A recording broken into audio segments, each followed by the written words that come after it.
Bismillahirrahmanirrahim. Assalamualaikum warahmatullahi wabarakatuh dan salam sejahtera. Untuk seminar penyelidikan serai tahun 2021 anjuran Institut Pendidikan Guru Kampus Datuk Razali Ismail, saya bersama rakan kumpulan saya telah menjalankan kajian penyelidikan bertajuk Kaedah Pengajaran dan Pembelajaran dalam Talian oleh Guru Sekolah Menengah di Daerah Temerloh semasa penularan pandemik COVID-19. Di slide ini, kami menyertakan nama-nama pembentang yang akan membentang mengikut bab-bab yang akan diceritakan dalam kajian ini. Yang pertama iaitu saya, Cikgu Nurul Syuhada binti Muhammad Bakri, diikuti dengan Cikgu Nurul Izzati binti Hanifah dan yang seterusnya adalah Cikgu Nur Azira binti Nordin. Ketiga-tiga kami adalah dari Sekolah Menengah Kebangsaan Bukit Damar, Lancang, Pahang. Saya, Cikgu Nurul Syuhada, akan membentangkan topik yang pertama, pengenalan, yang kedua, penyataan masalah, yang ketiga, objektif kajian dan yang keempat adalah persoalan kajian. Bagi topik pengenalan, kita jaga kita adalah hashtag atau slogan yang menjadi trend di Malaysia sejak awal tahun 2020 di mana novel coronavirus 2019 atau lebih dikenali sebagai COVID-19 tersebar bukan sahaja di Malaysia tetapi juga di seluruh dunia yang merebak secara aktif bermula Disember 2019 di daerah Wuhan, China. Kemudian Kementerian Pendidikan Malaysia iaitu KPM telah mengubah corak pengajaran dan pembelajaran PDP kepada pengajaran dan pembelajaran di rumah iaitu PDPR dengan penyediaan manual PDPR yang cukup lengkap sebagai rujukan untuk para pendidik.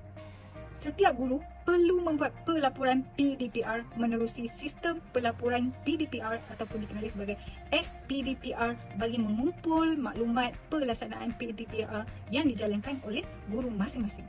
SPDPR ini meliputi kaedah-kaedah pengajaran yang digunakan oleh guru ketika sesi PDPR berlangsung. Di bahagian slide ini adalah merupakan Google Form pelaksanaan pengajaran dan pembelajaran di rumah PDPR oleh Jabatan Pendidikan Negeri Pahang tahun 2021. Kaedah PDPR yang digunakan secara dalam talian yang diletakkan di dalam Google Form adalah kaedah menggunakan modul, kaedah berasaskan projek, kaedah flip classroom, kaedah pembelajaran mastery, kaedah pembelajaran kontekstual dan juga kaedah pembelajaran berasaskan masalah. Penyataan masalah dalam kajian yang telah dijalankan ini termasuklah yang pertama, dengan perubahan sistem pendidikan menerusi dalam talian ini telah memberi titik tolak tekanan kepada guru untuk menentukan kaedah PDP yang berkesan untuk diaplikasikan. Yang kedua, Muhammad Yusof et al. Pada tahun 2006 telah menyatakan kebanyakan guru masih lagi mengamalkan kaedah pengajaran secara tradisional iaitu teacher-centered learning walaupun teknologi maklumat dan komunikasi telah diperkenalkan. Dan juga yang ketiga, pentaksiran murid perlu dilaksanakan secara atas talian dan ini menyukarkan lagi guru untuk mengenal pasti kaedah PDP yang bagaimana dan juga yang seharusnya digunakan supaya tiada murid ketinggalan dalam pendidikan. Objektif bagi kajian penyelidikan yang telah dijalankan oleh kami adalah yang pertama, mengenal pasti kaedah pengajaran dan pembelajaran PDP dalam talian yang diaplikasikan oleh guru sekolah menengah di daerah Temerloh semasa penularan pandemik COVID-19. Dan yang kedua adalah mengenal pasti tahap keberkesanan kaedah pengajaran dan pembelajaran PDP dalam talian yang diaplikasikan oleh guru sekolah menengah di daerah Temerloh semasa penularan pandemik COVID-19. Seterusnya, bagi persoalan kajian ini adalah apakah kaedah pengajaran dan pembelajaran PDP dalam talian yang diaplikasikan oleh guru sekolah menengah di daerah Temerloh semasa penularan pandemik COVID-19. Dan yang kedua adalah bagaimanakah tahap keberkesanan kaedah pengajaran dan pembelajaran PDP dalam talian yang diaplikasikan oleh guru sekolah menengah di daerah Temerloh semasa penularan pandemik COVID-19. Assalamualaikum warahmatullahi wabarakatuh. Saya Nurul Izzati binti Hanifah daripada SMK Bukit Damar, Lancang, Temerloh, Pahang merupakan pembentang yang kedua. Saya akan membentangkan sorotan literatur dan metodologi kajian ini. Sorotan literatur. Saya bahagikan kepada dua iaitu teori kaedah pembelajaran dan kaedah-kaedah PDP dalam talian. teori kaedah pembelajaran. Dalam John Piaget 1976 dan Lev Vygotsky 1978 telah memperkenalkan teori konstruktivisme di mana konsepnya merupakan sebuah pendekatan PDP yang menekankan penyusunan pengetahuan dalam minda manusia. Dalam Abdul Jalil dan Bahtiar 2005 juga menjelaskan bahawa murid membina makna melalui pengalaman baharu terhadap apa yang telah dipelajari mereka. Pendekatan konstruktivis dalam pendidikan merupakan satu inovasi tentang gaya PDP masa kini serta penekanan konsep student-centered learning. Bagi kerangka konseptual dalam Raja 1 di bawah ini dapat dihubungkan melalui connectivism theory di mana ia menekankan kepada teori pembelajaran untuk era digital yang telah diperkenalkan oleh Siemens 2004. Kaedah-kaedah PDP dalam talian. Kaedah yang pertama adalah kaedah penggunaan modul yang bertujuan untuk memandu dan memimpin murid secara terancang. Yang kedua ialah kaedah berasaskan projek. Melalui kaedah ini, murid dapat mengembangkan minat terhadap projek serta mereka lebih menghargai hasil yang telah disiapkan oleh mereka. Yang ketiga adalah kaedah inquiry, adalah secara induktif, di mana guru bertindak sebagai fasilitator kepada murid sepanjang pembelajaran bersama murid.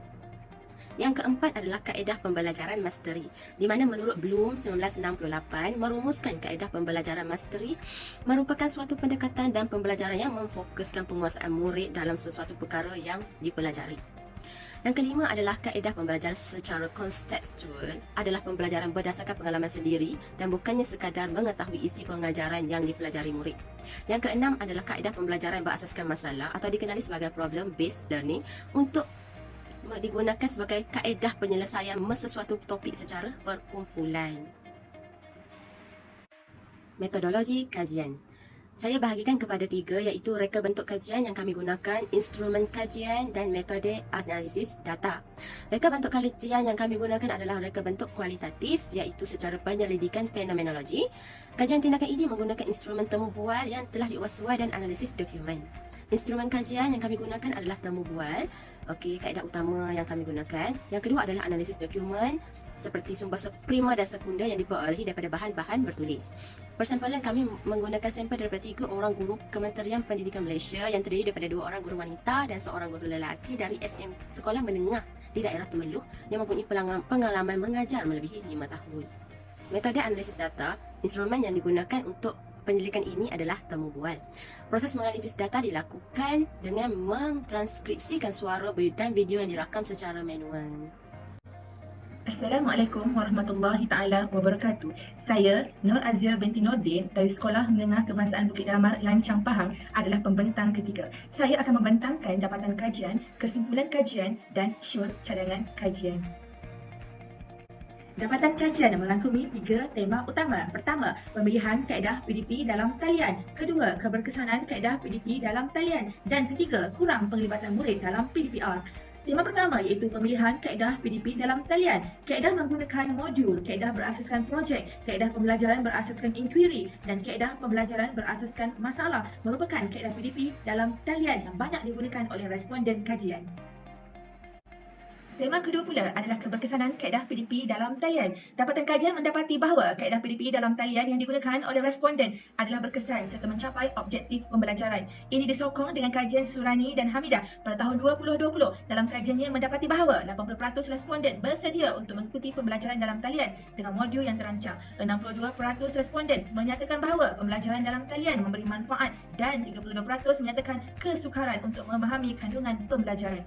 Manakala tema ketiga pula ada kurang penglibatan murid dalam PDPR. Penglibatan murid semasa PDPR ada kurang memberangsangkan. Antara faktor-faktor yang dinyatakan oleh responden ialah pertama, sikap murid. Kedua, ketiadaan jaringan internet. Ketiga, kehabisan data. Dan keempat, kekurangan peranti. Menurut Faris, 2020, peratus ketidakhadiran yang tinggi ini telah mendatangkan kebimbangan kepada pihak-pihak Kementerian Pendidikan Malaysia kerana berkemungkinan murid-murid ini akan mengalami masalah keciciran dalam pelajaran atau dikenali sebagai lost generation.